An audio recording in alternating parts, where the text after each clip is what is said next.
You ask Tiger to solve. This deals with linear equations with one unknown. The final result is x equals -15/4. Let's solve it step by step. Group all constants on the right side of the equation. Add 5 to both sides.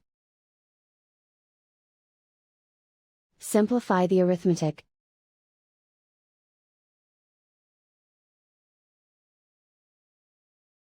Isolate the x.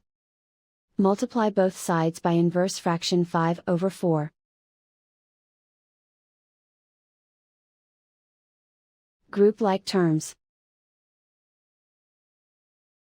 Multiply the coefficients. Simplify the fraction. Multiply the fractions. Simplify the arithmetic. And so the final result is x equals -15/4.